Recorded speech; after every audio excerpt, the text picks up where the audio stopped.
Bonjour Janine. Bonjour. Que dirais-tu pour te présenter?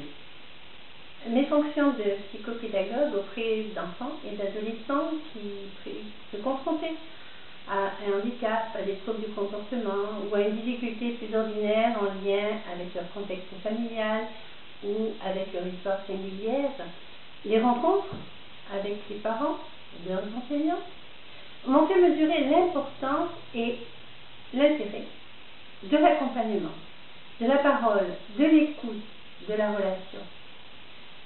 L'intérêt et l'importance du partenariat.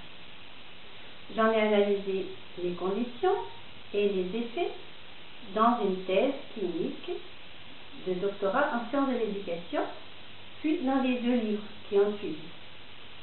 Les actions de formation, l'écoute et l'accompagnement de travailleurs sociaux, d'enseignants spécialisés, d'enseignants du secondaire, m'ont incité à me former à plusieurs dispositifs d'aide destinés aux professionnels eux-mêmes.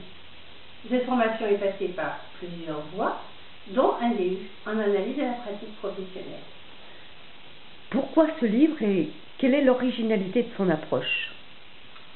D'une manière trop répandue encore, les professionnels craignent de parler, même entre eux, de leurs difficultés, de leurs doutes, de leurs éprouvés d'impuissance éventuelle, comme s'ils devaient être coupables et avoir honte de n'avoir pas su y faire, malgré leur formation ou leur expérience. Or, ils sont confrontés au quotidien à des situations difficiles, toujours imprévues. Beaucoup se sentent seuls et certains sont dans une réelle souffrance. Il existe de nombreux ouvrages qui traitent de l'analyse de la pratique ou de la supervision. Mais à ma connaissance, les professionnels eux-mêmes n'avaient pas encore pris la parole pour exprimer les raisons qui les poussent à s'impliquer dans ce dispositif, ce qu'ils y vivent et ce qu'ils y trouvent. Il me paraissait particulièrement nécessaire et important de le faire. D'où le titre de cet ouvrage, l'analyse de la pratique, à quoi ça sert? Que disent-ils trouver dans ce travail oral et en groupe? Je cite: de la sécurité, une absence de jugement, une possibilité de se parler, d'être écouté et de s'écouter, de la confiance entre eux, une meilleure compréhension des situations, une prise de distance, des pistes pour leur action, un enrichissement, un soutien à leur professionnalité, un réconfort, un étayage, une reprise de leur motivation, voire une aide pour tenir.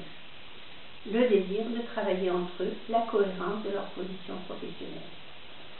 Comment l'as-tu conçu? J'ai volontairement proposé un choix très libre quant à la porte d'entrée, quant à la forme, texte plus ou moins long, dessin, quant à ce que chacun souhaitait dire ou non, compte tenu du cadre posé qui garantit la confidentialité des propos personnels qui sont émis dans ce cadre. Des relectures, d'éventuelles aides à l'écriture s'imposaient, mais nous nous étions interdits toute censure quant aux propos qui relevaient de la seule responsabilité de chaque auteur. En lien avec ces témoignages, j'ai interrogé non seulement ma posture de superviseur, mais aussi les raisons qui m'ont poussé à désirer occuper cette place. J'ai ainsi transposé au superviseur et fait mienne cette injonction de Jacques Lacan. La clinique, c'est aussi ce qui doit permettre d'interroger le psychanalyste et de le presser de déclarer ses raisons. À qui s'adresse cet ouvrage? Il s'adresse à tout professionnel de l'éducation, de l'enseignement et de l'aide. À tout professionnel qui assume déjà les fonctions, la place de superviseur ou d'intervenant en analyse clinique de la pratique, ou qui désire se lancer dans cette aventure. Merci Janine pour cette présentation.